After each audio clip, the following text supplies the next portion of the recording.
नमस्कार. मन करारे प्रसन्न या माझ्या यूट्यूब चॅनलवर सायकोलॉजिस्ट ज्योती कुलकर्णी सर्वांचे मनापासून स्वागत. आत्ताच एक रितेश देशमुख आणि जेनेलिया देशमुख यांचा राजा शिवछत्रपती हा सिनेमा आला आहे. त्यासाठी या देशमुख कुटुंबियांना खूप खूप शुभेच्छा. आणि या निमित्तानं मला एक सांगायचं आहे तुम्हाला, म्हणजे मी सुधारित शिक्षण पद्धती या विषयावर काम करते, या विषयावर मी खूप रिसर्च करत आहे. आणि ॲज अ सायकोलॉजिस्ट मला जे अनुभव आले, मुलांना जे त्रास होत आहेत त्यामधला एक त्रास असा आहे की इतिहास हा विषय इंग्लिश मीडियममधल्या मुलांना पाठ करायला लागतोय.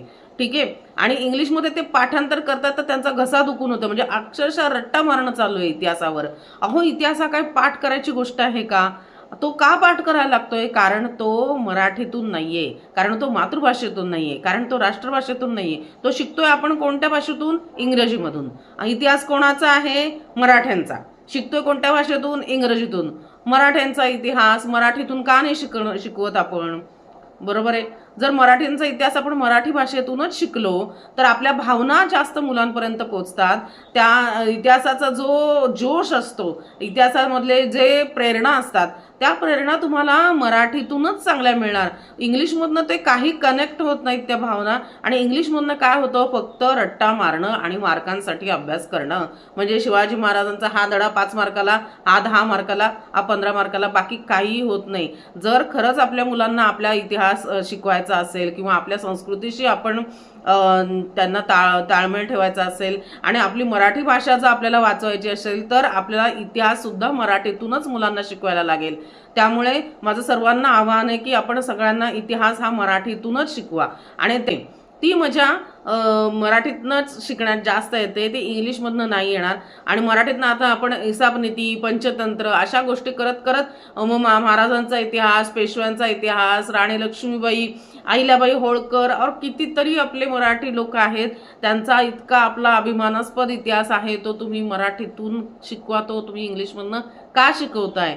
आणि जर तुम्हाला दुसरा मुद्दा वाटत असेल की समजा मराठी शाळांमध्ये काही इतर प्रांतीय मुलं असतात तर त्यांच्यासाठी तुम्ही इंग्लिशमधनं शिकवण्याचा ऑप्शन ठेवू शकता किंवा राष्ट्रभाषेतून शिकवण्याचा ऑप्शन ठेवू शकता. पण तुम्ही आपल्या मुलांना महाराष्ट्रामध्ये इतिहास हा मराठीतूनच शिकवा, तर त्या मुलांना कळेल की आपला महाराष्ट्र काय आहे. आणि माझ्या सुधारित शिक्षण पद्धती या मी पुस्तकामध्ये पण सर्व ज्या सूचना लिहिल्या त्यामध्ये इतिहास हा विषय मातृभाषेतून किंवा राष्ट्रभाषेतून शिकवा असंही मी त्याच्यामध्ये ऑप्शन दिलेलं आहे. तर माझं हे चॅनल तुम्ही जरूर सबस्क्राईब करा. तुम्हाला सर्व नोटिफिकेशन येतील. याच्यामध्ये मी आपल्या शिक्षण पद्धतीमध्ये काय त्रुटी आहेत आणि काय बदल करायला पाहिजेत यावर सविस्तर मी विचार केलेला आहे. तर ह्या चॅनलवर तुम्हाला हे सर्व गोष्टी मिळतील. आणि हा इतिहास हा विषय मराठीतूनच शिकवा किंवा राष्ट्रभाषेतूनच शिकवा. तो इंग्लिशमधनं मुलांवर लादला जातोय, त्याचा जरूर सर्वांनी विचार करावा, एवढीच इच्छा. तर हा व्हिडिओ तुम्हाला कसा वाटला आणि तुम्हाला माझं मत पटतंय का?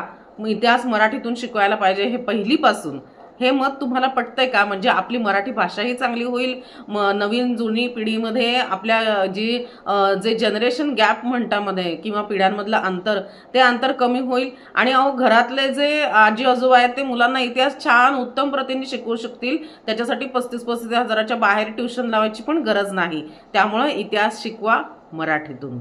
मन करारे प्रसन्न, ज्योती कुलकर्णी, सायकोलॉजिस्ट. सबस्क्राईब.